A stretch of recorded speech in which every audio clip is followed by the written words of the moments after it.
Alhamdulillahirrabbilalamin, kita bertemu kembali. Kali ini di pertemuan kita yang kelima.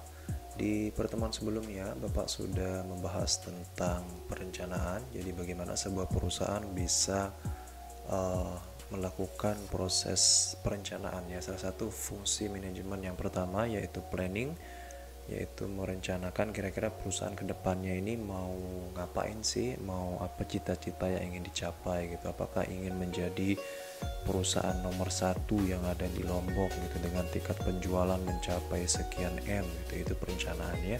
Nah, di pertemuan ini Bapak akan bahas lebih dalam lagi di dalam perencanaan tersebut. Ada namanya penentuan tujuan dan juga pengambilan keputusan ya.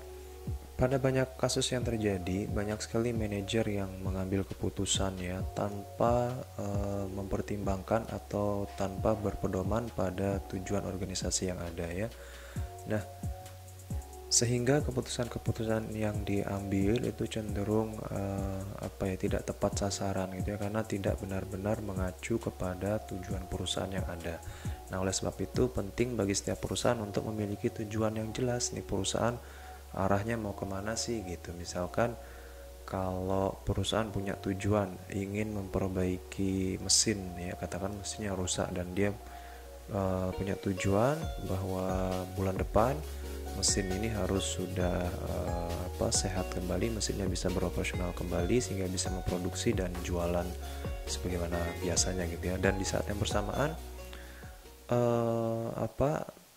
Departemen Umum gitu ya mengajukan kepada bagian keuangan untuk ini mau ngecat kantor gitu ya, kantornya ingin diperbaharui, ingin disegarkan kembali, beberapa bagian mau dicat, kemudian mau dibelikan hiasan-hiasan tanaman dan segala macamnya deh untuk mempercantik desain kantornya gitu. Nah, di saat ini seorang manajer keuangan harus bisa mengambil keputusan nih, apakah uang yang ada, karena uangnya kan terbatas nih, mau digunakan untuk beli cat ya atau beli tanaman tadi untuk menghias kantor atau untuk memperbaiki mesin gitu ya. Nah, kalau seorang manajer tidak tahu tujuan perusahaannya ini mau kemana gitu ya, boleh jadi perusahaan akan memilih, kayaknya bagus juga nih kalau kita beli cat, kita beli hiasan dan segala macamnya agar kantornya terlihat lebih menarik gitu ya. Padahal di satu sisi ada hal yang jauh lebih penting yang harus dia lakukan, yaitu memperbaiki mesin tadi, yang mana dia harus katakan menyewa teknisi atau membeli beberapa spare part agar mesin tersebut dapat diperbaiki gitu ya. Nah, pengambilan keputusan seperti ini tentu tidak bisa sembarangan ya. Oleh sebab itu setiap perusahaan wajib memiliki yang namanya tujuan daripada perusahaan tersebut. Kita bahas mengenai tujuan ini seperti apa ya. Ketika Bapak katakan tujuan itu, maka berarti lingkupnya lebih luas ya. Lingkup sebuah perusahaan, kira-kira tujuan perusahaan itu seperti apa sih. Kalau Bapak katakan sasaran atau target, nah itu yang lebih spesifik atau lebih kecil lagi ya. Lingkupnya bisa departemen atau bagian pada masing-masing perusahaan tersebut ya. Katakan target bagian penjualan bulan ini nyampe penjualan 100 juta. Nah, itu namanya target atau sasaran tadi. Kalau tujuan perusahaan secara umum kan ingin mendapatkan keuntungan ya. Kira-kira seperti itu. Ada beberapa manfaat yang didapatkan perusahaan ketika perusahaan memiliki tujuan yang jelas. Yang pertama adalah bahwa manajer dalam mengambil keputusan punya pedoman ya, punya sesuatu yang menjadi guidance atau mengarahkan dia mengambil keputusan, yaitu berdasarkan tujuan tadi ya. Jadi ada pedomannya seperti yang Bapak sudah jelaskan tadi ketika dia mau milih apakah membeli cat atau memperbaiki mesin tadi ya. Jadi ada pedoman yang akan selalu mengarahkan dia kepada tujuan yang sesungguhnya gitu ya. Kemudian yang kedua adalah dengan adanya tujuan tersebut maka akan dibuatkan SOP atau Standard Operating Procedure ya. Ini juga sudah Bapak jelaskan di pertemuan-pertemuan sebelumnya. Jadi setiap karyawan tuh jelas ya mau berbuat apa, mau melakukan apa berdasarkan standar tersebut, sehingga pengukuran atau evaluasinya nanti pun jelas ya mau seperti apa.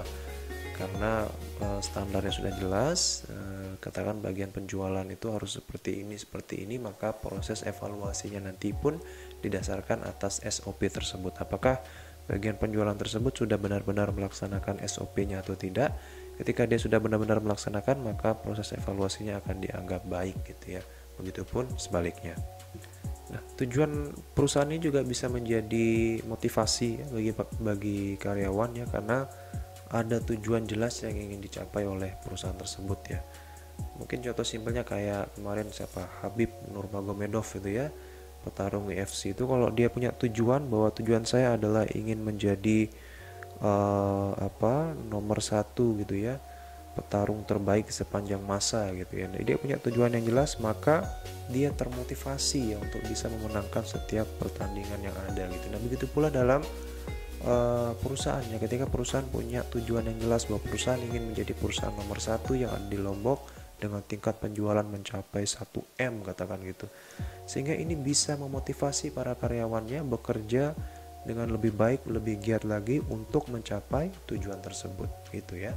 Nah, di dalam menentukan tujuan perusahaan tersebut ada beberapa hal yang bisa menjadi pertimbangan bagi manajer ya. Di antaranya adalah kepuasan konsumennya. Nah, ini salah satu hal yang patut menjadi pertimbangan, bahwa setiap tujuan perusahaan adalah dalam rangka memuaskan konsumennya ya. Karena kalau konsumen puas, dia akan berubah menjadi pelanggan dan terus-menerus berbelanja di sana, yang pada akhirnya membawa keuntungan bagi perusahaannya. Nah, oleh sebab itu, setiap produk yang diproduksi oleh perusahaan ya itu harus berkualitas, dan harga yang kita berikan pun harus sesuai dengan kualitasnya ya. Katakan kita memberikan produk dengan harga yang cukup mahal, maka itu tentu harus diikuti dengan kualitas yang baik juga ya.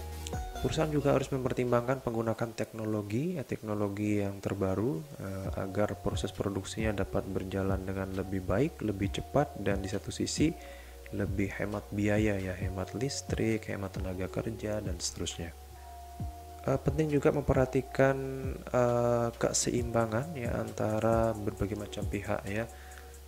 Artinya adalah keseimbangan antara pihak internal dengan pihak eksternal dalam menetapkan tujuan. Maksudnya contohnya adalah misalkan penetapan tujuan tersebut harus jangan sampai terlalu mementingkan pihak luar gitu ya. Jangan sampai kita terlalu mementingkan konsumen gitu ya. Kita bikin program berhadiah, kejutan berhadiah, beli satu gratis satu, segala macamnya untuk menyenangkan konsumen.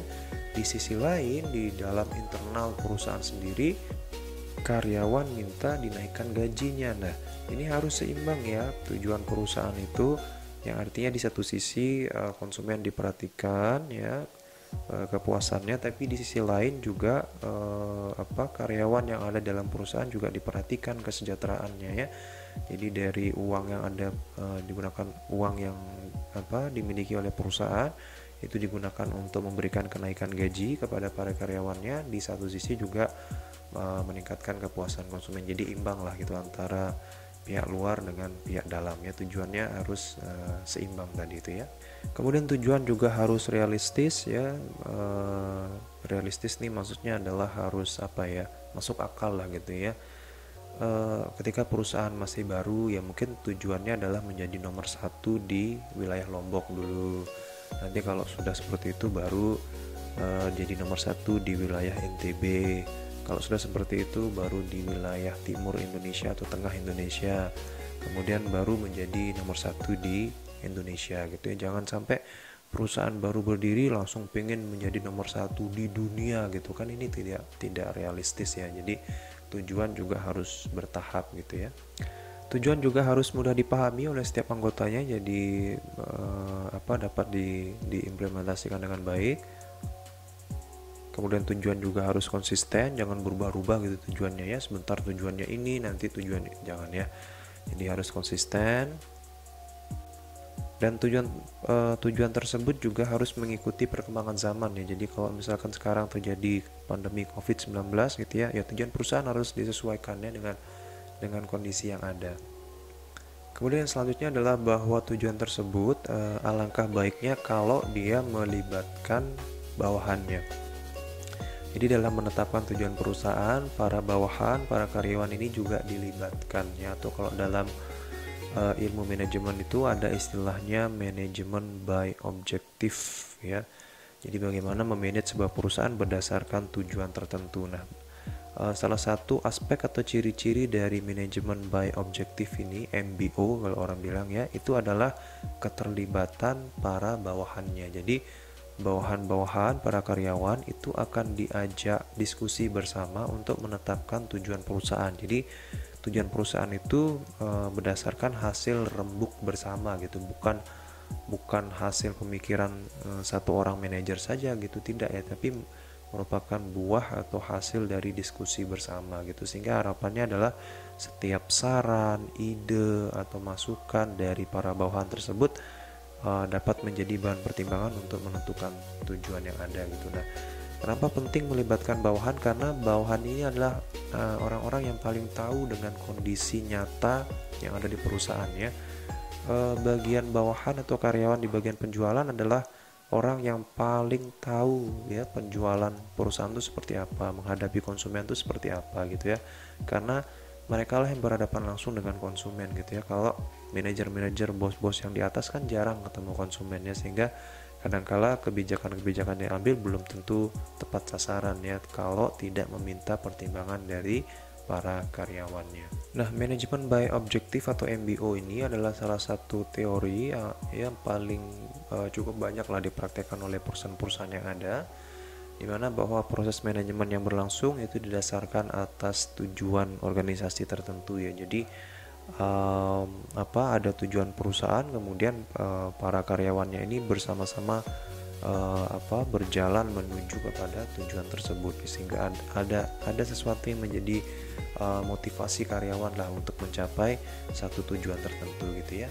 Karena memang kalau seperti yang Bapak jelaskan tadi ya, kalau kita memiliki tujuan itu tentu kita akan jauh lebih termotivasi untuk mencapainya ya. Misalkan kalau Anda sekarang kuliah, kalian punya tujuan bahwa saya akan lulus dalam waktu 3,5 tahun gitu ya, atau 7 semester gitu ya. Nah, ketika Anda punya tujuan yang jelas seperti itu, maka secara otomatis Anda akan lebih termotivasi untuk kuliah ya. Anda akan kuliah sebaik-baiknya, Anda akan datang tepat waktu ketika kuliah, mengerjakan seluruh tugas-tugasnya, belajar yang giat agar Anda nilainya bagus semua, sehingga tidak ada yang perlu diulang di tahun berikutnya, sehingga cukup 7 semester Anda sudah bisa lulus gitu ya, sehingga Anda tidak perlu membayar SPP di semester 8, sehingga bisa lebih hemat biaya gitu ya. Nah, MBO tadi, manajemen by objective itu memiliki beberapa ciri-ciri ya. Ciri yang pertama tadi adalah partisipatif atau keterlibatan para anggotanya dalam menetapkan tujuan. Jadi karyawan terlibat aktif dalam menetapkan tujuan perusahaannya. Itu ciri yang pertama, yaitu partisipatif ya. Yang kedua adalah bahwa tujuan organisasi, tujuan perusahaan itu sinkron atau sejalan dengan tujuan individunya, tujuan para karyawannya ya. Jadi katakan tujuan perusahaan adalah ingin mencapai keuntungan yang sebesar-besarnya, maka itu harus sinkron dengan tujuan masing-masing karyawannya. Karyawan di bagian penjualan tujuannya ingin meningkatkan penjualan. Penjualan yang meningkat nanti pada akhirnya akan meningkatkan keuntungan perusahaan juga. Nah, ini harus sinkron ya.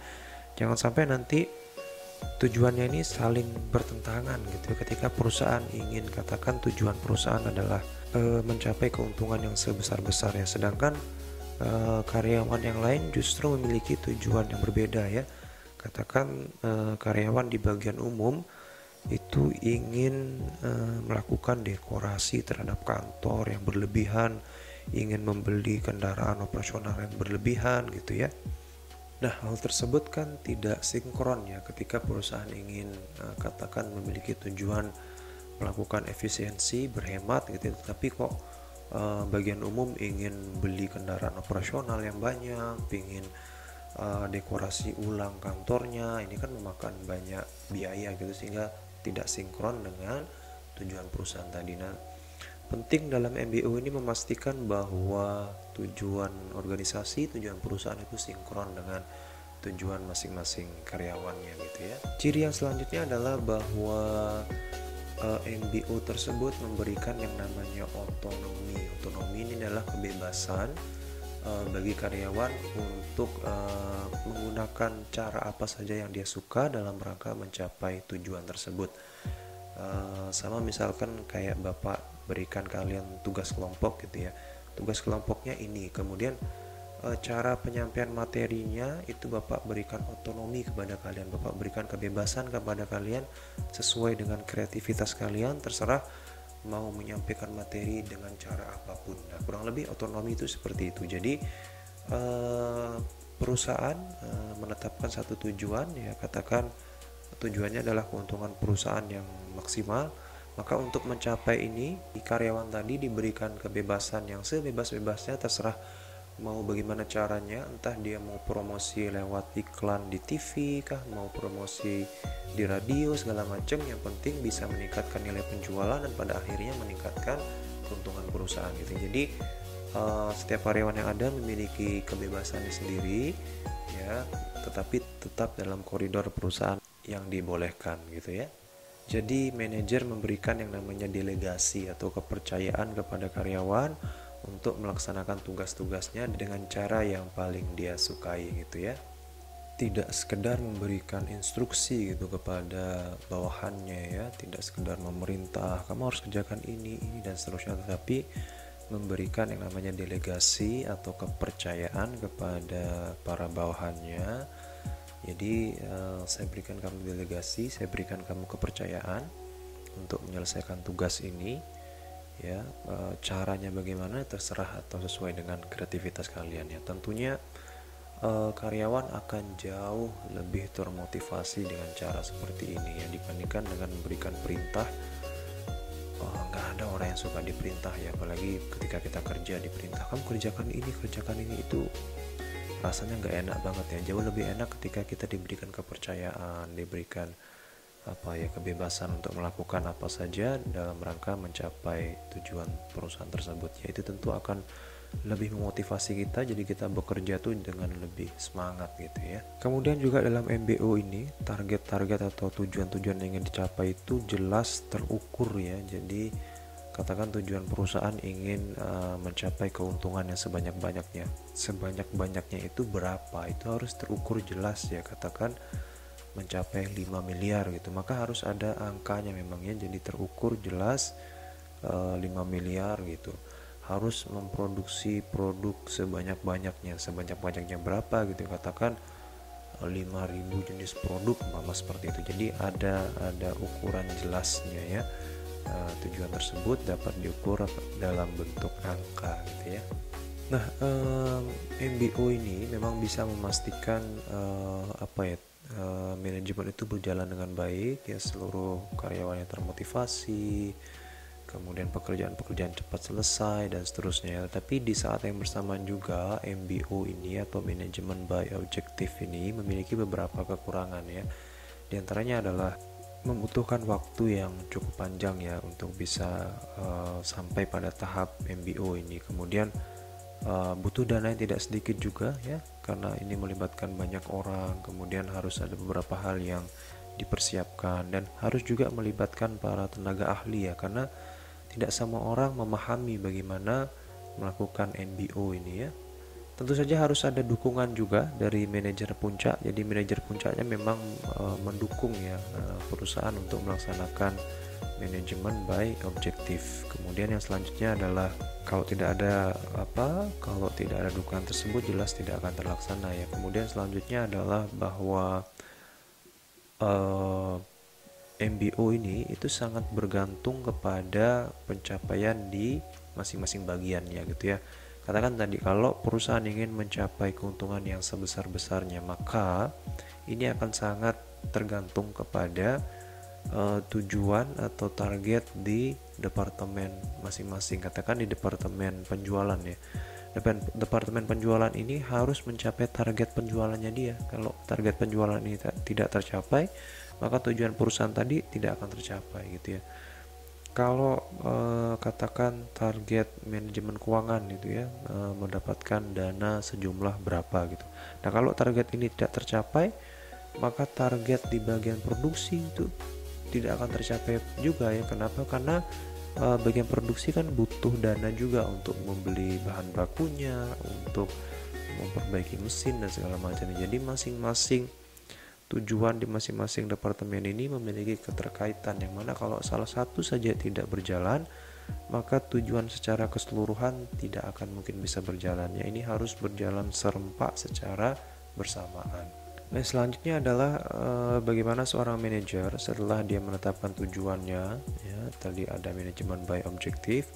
Sekarang manajemen dalam hal ini manajer itu dihadapkan pada beberapa alternatif pilihan yang ada, ya. Dia harus menentukan atau mengambil keputusan terhadap berbagai masalah yang ada. Misalkan ada karyawan yang terlambat. Keputusan apa yang harus diambil? Apakah manajer harus tegas memotong gajinya karyawan yang terlambat tersebut, atau memaafkan dia, memberikan kesempatan yang kedua, atau memindahkan dia ke tempat lain, atau dan banyak sekali alternatif keputusan yang harus diambil oleh manajer tersebut. Manajer tersebut harus mengambil satu keputusan yang tegas. Karyawan ini terlambat, apa yang harus dilakukan, gitu ya. Nah, hal seperti ini, pengambilan keputusan yang seperti ini terjadi pada hampir setiap tingkatan manajer, ya, mulai dari manajer lini pertama yaitu supervisor, ya, dia harus mengambil keputusan kalau ada karyawan yang terlambat, apa yang harus dia lakukan. Kemudian manajer departemennya juga harus bertanggung jawab kalau ada anak buahnya yang melakukan kesalahan, dan termasuk nanti manajer puncak, yaitu harus mengambil satu keputusan, ya, apakah si karyawan ini akan dipecat, gitu ya, atau diskorsing, atau diberikan denda, atau apa, gitu ya. Nah, keputusan-keputusan diambil tersebut ada yang sifatnya memang sudah terprogram, ya, artinya terprogram ini memang sudah ada sejak dulu, ya, dan sudah diprogramkan oleh perusahaan. Jadi kalau terjadi sesuatu, maka keputusannya itu adalah berdasarkan hal yang sudah diprogramkan terlebih dahulu tadi itu. Contoh, misalkan ada karyawan baru datang, ya, katakan yang tadi sudah dipecat, sekarang datang karyawan baru. Nah, berapa gaji karyawan baru ini itu didasarkan atas keputusan yang sudah terprogram sebelumnya, ya. Jadi sebelumnya sudah dibuat aturan bahwa kalau ada karyawan baru datang, maka gajinya sekian. Sehingga kapanpun nanti ada karyawan datang, pengambilan keputusannya adalah berdasarkan sesuatu yang sudah diprogram tadi, sehingga diputuskanlah gajinya sekian, gitu ya. Tetapi di satu sisi ada keputusan-keputusan yang memang belum terprogram sebelumnya, ya, belum bisa perusahaan memprediksi bahkan terjadi itu di masa yang akan datang. Contoh, tiba-tiba terjadi pandemi COVID-19. Apa yang harus dilakukan oleh manajer? Tiba-tiba penjualannya turun. Nah, ini tidak diprogramkan sebelumnya, ya, karena rata-rata perusahaan tidak sulit untuk memprediksi bakal terjadi pandemi COVID-19 seperti itu, ya, sehingga dibutuhkanlah pengambilan keputusan secara spontan, ya, secara tidak terprogram tentang permasalahan yang dihadapi tersebut. Nah, pengambilan keputusan tadi itu dapat didasarkan atas beberapa hal. Yang pertama, bisa dari masa lalu, ya. Jadi kalau di tahun-tahun sebelumnya pernah kejadian masalah yang sama, kita bisa ambil data masa lalu untuk kemudian diterapkan pada masa sekarang, gitu ya. Katakan tadi di tahun sebelumnya itu sudah pernah ada karyawan yang datang terlambat. Nah, pada saat itu perusahaan melakukan denda dengan pemotongan gaji. Nah, ternyata di tahun ini ada lagi karyawan yang telat. Nah, kita bisa belajar dari tahun kemarin. Oh, kalau tahun kemarin ada karyawan telat, dia diapain? Oh, dipotong gaji. Oh ya sudah, maka di tahun ini ada karyawan datang telat, ya udah langsung potong gaji, gitu. Jadi keputusan yang kita ambil berdasarkan data masa lalu yang pernah kita lakukan sebelumnya, gitu ya. Kemudian yang kedua adalah bisa juga melalui pendapat para ahli. Jadi ketika kita mau ngambil satu keputusan, kita minta nasihat nih kepada yang lebih ahli.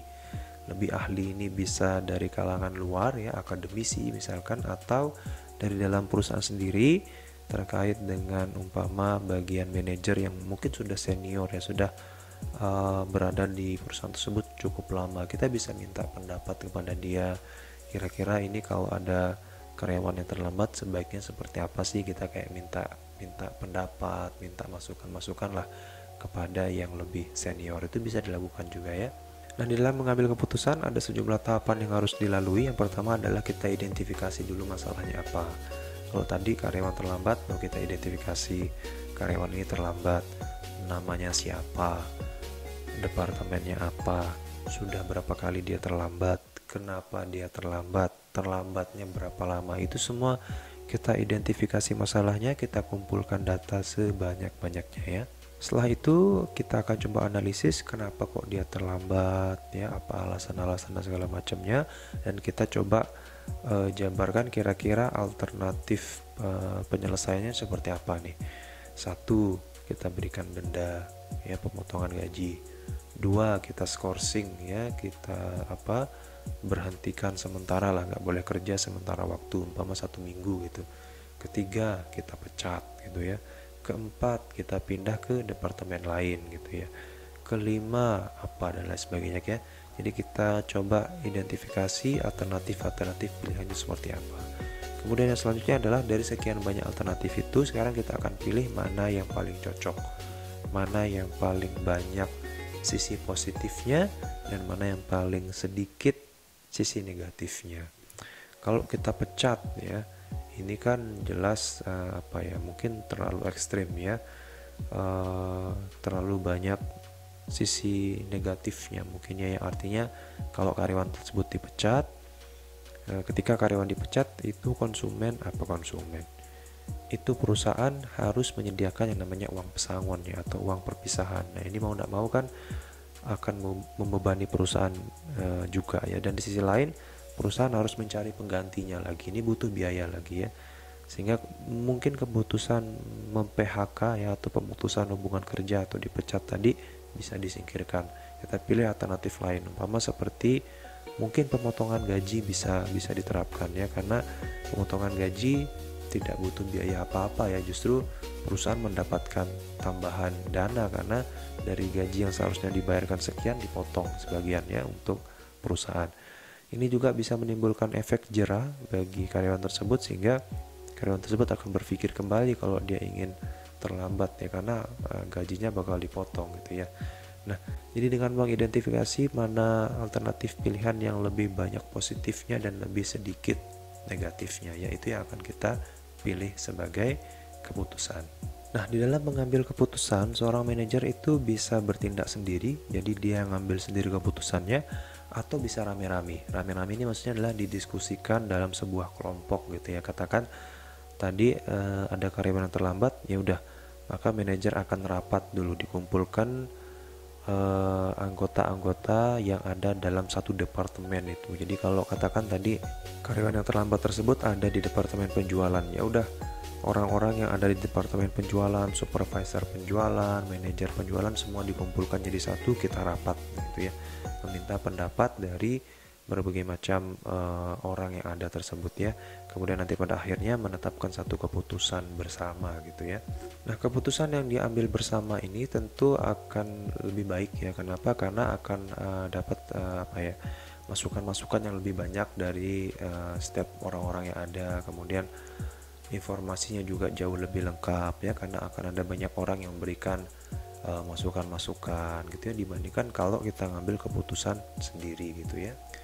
Nah, pengambilan keputusan dalam perusahaan juga selain dilakukan secara kualitatif ya, kualitatif itu menggunakan kata-kata seperti tadi, juga dapat dilakukan dengan perhitungan angka-angka atau kuantitatif ya. Jadi kalau kita pelajari ilmu manajemen sebelumnya kan, ilmu manajemen juga beberapa dikaitkan dengan ilmu matematika dan statistik ya. Nah, dalam pengambilan keputusan juga dapat dilakukan dengan menggunakan rumus-rumus statistik dan matematika ya. Nah, contohnya adalah ketika perusahaan mau melaunching atau meluncurkan produk baru ya.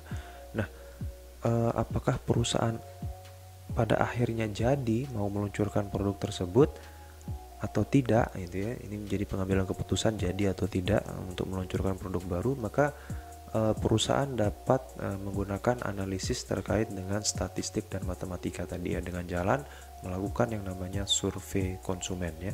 Survei konsumen ini kita bisa lakukan sendiri oleh perusahaan atau minta tolong ya kepada perusahaan lain ya, atau lembaga survei lain ya. Kita bisa bayar lembaga survei untuk melakukan survei konsumen tersebut ya. Jadi nanti konsumen itu akan didatangi ya, disurvei melalui pendekatan statistik ya. Jadi statistik itu nanti ada rumus-rumusnya sendiri lah ya. Kayak ada penentuan populasinya sekian, dari populasi sekian maka sampelnya berapa orang. nanti mana-mana yang harus diwawancarai, mana-mana yang harus diisi kuesioner segala macamnya itu ya. Katakan sudah dilakukan survei tersebut dan didapatkan hasil bahwa ternyata produk baru yang akan diluncurkan tersebut tidak disukai oleh konsumen. Konsumen lebih menyukai produk yang lama. Kenapa? Karena produk yang lama sudah kadung setia lah, sudah kadung nyaman dengan produk yang lama, sehingga sulit untuk kemudian beralih kepada produk yang baru karena harus menyesuaikan kembali dan seterusnya ya. Nah, berdasarkan informasi ini seorang manajer dapat mengambil keputusan ya, oh ternyata memang produk yang lama lebih diminati daripada produk yang baru ini ya, sehingga manajer kemudian bisa ambil keputusan, katakan menunda mungkin ya launching produk barunya dan tetap memproduksi produk yang lama gitu ya. Nah, tentu saja ada plus minusnya ya terhadap pendekatan matematis dan statistik. Yang pertama, plusnya adalah data yang disediakan memang cukup lengkap, cukup rinci dan tersistematis lah, terstruktur karena sudah berdasarkan perhitungan statistika dan matematika tadi ya. Tetapi di sisi lain juga ada kekurangannya, yaitu butuh biaya ya, butuh waktu juga, dan butuh tenaga ahli tadi ya. Nah, analisis kuantitatif tadi yang terkait dengan angka-angka tersebut biasa disebut juga sebagai riset operasi atau operation research gitu ya.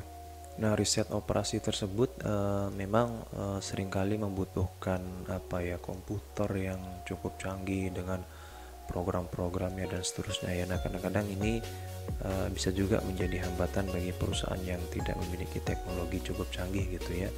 Nah, namun di sisi lain juga kalau nanti riset operasi ini sudah berhasil dan menyediakan sejumlah informasi, maka informasi ini bisa disimpan dan digunakan kembali di masa yang akan datang. Jadi kalau di masa yang akan datang tiba-tiba nanti terjadi permasalahan yang kurang lebih sama, maka ini bisa digunakan kembali. Ini salah satu sisi positif dari riset manajemen karena laporannya itu bisa disimpan ya, hasil penelusuran ya, hasil surveinya tadi itu kan bisa disimpan dan dipelajari kembali untuk kira-kira masa yang akan datang ya, dengan keadaan atau kondisi yang kurang lebih sama gitu.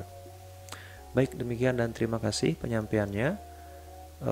Informasi selanjutnya adalah terkait dengan tugas kelompok ya. Silahkan menyaksikan video lanjutannya. Jadi setelah ini nanti akan ada video selanjutnya, itu tentang informasi tugas kelompok kalian ya. Jadi sekarang pertemuan kelima, pekan depan pertemuan ke-6, setelah itu kita UTS, dan setelah UTS nanti kita akan mulai presentasi kelompok atau tugas kelompoknya untuk kelompok 1, kemudian pekan berikutnya kelompok 2 dan seterusnya ya. Nah, seperti apa informasinya silahkan saksikan di video selanjutnya.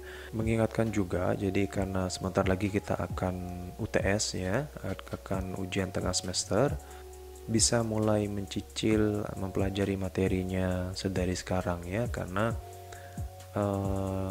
tentu akan jauh lebih mudah kita mempelajari sesuatu dari jauh-jauh hari sebelumnya ya. Anda bisa mempelajari materi-materinya, semua materinya sudah Bapak upload di YouTube, kalian bisa saksikan kapan saja, kalian bisa nonton videonya kemudian membuat catatan-catatan kecil gitu untuk kalian pelajari sendiri gitu ya.